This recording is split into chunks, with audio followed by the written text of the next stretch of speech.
Hello friends, welcome to another video from study history with me. ഇന്ന് നമ്മൾ discuss ചെയ്യുന്ന topic Pabna agrarian leagues ആണ്. ഇതിൻ്റെ ഡ്യൂറേഷൻ എന്ന് പറയുന്നത് 1873 to 1876 ആണ്. 1870s-ലും 1880s-ലും ഈസ്റ്റേൺ ബംഗാളിലുണ്ടായിരുന്ന ജമീന്ദാർസിൻ്റെ ഒപ്രസീവ് പ്രാക്ടീസസിൻ്റെ റിസൾട്ടായിട്ടാണ് ഈ ഒരു ലീഗ്സ് വരുന്നത്. ഇവിടെ ഉണ്ടായിരുന്ന ജമീന്ദാർസ് അവർക്ക് അലൗഡായിരുന്നതിലും കൂടുതൽ റെൻറ്റ് കളക്ട് ചെയ്തിരുന്നു. ആസ് എ റിസൾട്ട് ഇവർ ഫോഴ്സിബിളായിട്ടുള്ള എവിക്ഷൻസിലേക്കും കാറ്റലിനെയും ക്രോപ്സിനൊക്കെ സെയ്സ് ചെയ്യാനൊക്കെ തുടങ്ങി. ഈ ഒരു ഓപ്പറേഷൻ്റെ റിസൾട്ടായിട്ട് റെസ്പോൺസായിട്ടാണ് ഈ ഒരു പാബ്ന അഗ്രേറിയൻ ലീഗ് വരുന്നത്.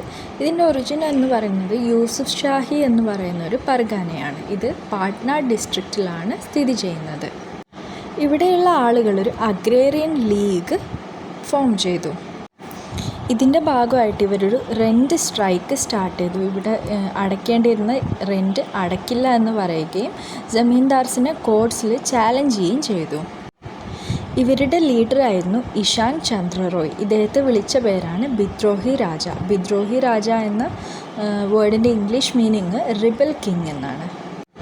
പാട്നയിൽ സ്റ്റാർട്ട് ചെയ്ത ഈ ഒരു റിവോൾട്ട് സ്ലോലി ഈസ്റ്റ് ബംഗാളിൻ്റെ പല ഡിസ്ട്രിക്റ്റുകളിലേക്കും പടർന്നു.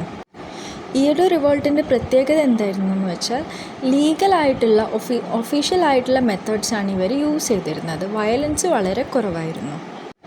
ഇതിൻ്റെ റിസൾട്ടായിട്ട് പല പെസൻസിനും അവരുടെ ലാൻഡിൻ്റെ ഒക്യുപ്പൻസി റൈറ്റ്സ് ലഭിക്കുകയും ഈ കൂട്ടിയ റെൻറ്റിനെ ഒഴിവാക്കാനും സാധിച്ചു. കൂടാതെ ഗവൺമെൻറ് ഈ ടെനൻസിനെ പ്രൊട്ടക്റ്റ് ചെയ്യാമെന്നും പറഞ്ഞു. ഇതിൻ്റെ റിസൾട്ടായിട്ടാണ് 1885 ബംഗാൾ ടെനൻസി ആക്ട് പാസ്സാവുന്നത്. ഈ ഒരു റിവോൾട്ടിനെയും യങ് ഇന്ത്യൻ ഇൻ്റലക്ച്വൽസ് വളരെയധികം സപ്പോർട്ട് ചെയ്തിരുന്നു. അതിൽ പ്രധാനപ്പെട്ട ആളുകളാണ് ബങ്കിം ചന്ദ്ര ചാറ്റർജി, R.C. ദത്ത്, ഇന്ത്യൻ അസോസിയേഷൻ്റെ സുരേന്ദ്രനാഥ് ബാനർജി. ഇനി പാബ്ന അഗ്രേറിയൻ ലീഗ്സുമായിട്ട് ബന്ധപ്പെട്ട കുറച്ച് ക്വസ്റ്റ്യൻസ് നോക്കാം. In 1873, an agrarian league was formed at Pabna district of Bengal too.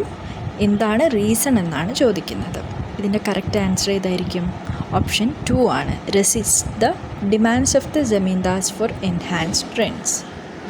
Next വരുന്നത് ഒരു മാച്ച് ഫോളോയിങ് ക്വസ്റ്റ്യൻ ആണ്. മൂവ്മെൻറ്റും ഇയറുമാണ്. മറ്റു പല മൂവ്മെൻറ്റും ഇതിൽ വരുന്നുണ്ട്. ബട്ട് നമുക്ക് പാബ്നയുടെ ആൻസർ അറിയെങ്കിൽ, കറക്റ്റ് ഇയർ അറിയെങ്കിൽ നമുക്ക് ഈസി ആയിട്ട് ഇത് ആൻസർ ചെയ്യാൻ പറ്റും. കാരണം പാബ്നയുടെ ടൈം എപ്പോഴാണെന്ന് നമുക്കറിയാം. എക്ക് വരുന്നത് 2 ആണ്, 1873 to 76. സോ A2 വരുന്ന ഒറ്റ കോമ്പിനേഷൻ മാത്രമേ ഉള്ളൂ second option. So the answer is second option. Third question, why was the Pabna movement started? ഇതിൻ്റെ കാരണമാണ് എഗെയിൻ ചോദിക്കുന്നത്. കറക്റ്റ് ആൻസർ ഓപ്ഷൻ 1 ആണ്. Movements against oppressive practices of zamindars. In which of the following states did the Pabna peasant rebellion take place? ഇതിൻ്റെ options Gujarat, West Bengal, Assam, Delhi എന്നാണ്. ഇത് കൊടുത്തിട്ടുള്ളത് present day സ്റ്റേറ്റ്സിൻ്റെ പേരിലാണ്. So പണ്ടുള്ള ബംഗാളിൻ്റെ മാപ്പ് വെച്ച് നോക്കുകയാണെങ്കിൽ അത് ഈസ്റ്റ് ബംഗാളായിട്ടാണ് പറയുക. സോ ഇൻ ജനറൽ നമുക്കിതിൽ വെസ്റ്റ് ബംഗാൾ എന്ന ചോയ്സ് സെലക്ട് ചെയ്യാം. So correct answer is option 2, west Bengal.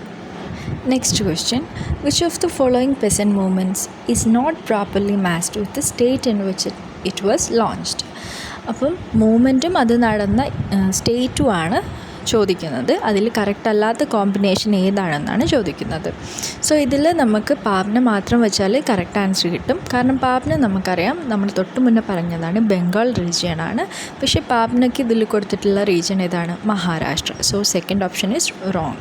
അങ്ങനെ നമുക്ക് ഏതെങ്കിലും അറിയുന്നതുണ്ടെങ്കിൽ അത് മാത്രം വെച്ച് ചിലപ്പോൾ നമുക്ക് ചില ക്വസ്റ്റ്യൻസ് ആൻസർ ചെയ്യാൻ പറ്റും. സോ നമുക്ക് എല്ലാ ഓപ്ഷൻസും അറിയില്ല എന്ന് വിചാരിച്ചാൽ അത് സ്കിപ്പ് ചെയ്യാൻ പാടില്ല. Last question, large parts of East Bengal were engulfed by agrarian unrest during the 1870s and early 1880s. Which one of the following is not true with regard to the unrest? ഇതിൻ്റെ correct answer option 1 ആണ്. കാരണം ഇതിൽ ചോദിച്ചിട്ടുള്ളത് not true ആണ്. ഈ option 1 കൊടുത്തിട്ടുള്ളത് to accept the demands of the zamindars എന്നാണ്. ജമീന്ദാർസിൻ്റെ ഡിമാൻഡ്സ് ആക്സെപ്റ്റ് ചെയ്യാൻ വേണ്ടിയിട്ടല്ലല്ലോ ഈ ഒരു അഗ്രേറിയൻ ലീഗ് ഫോം ചെയ്തത്. സോ ഓപ്ഷൻ 1 ആണ് നോട്ട് ട്രൂ ആയിട്ടുള്ളത്.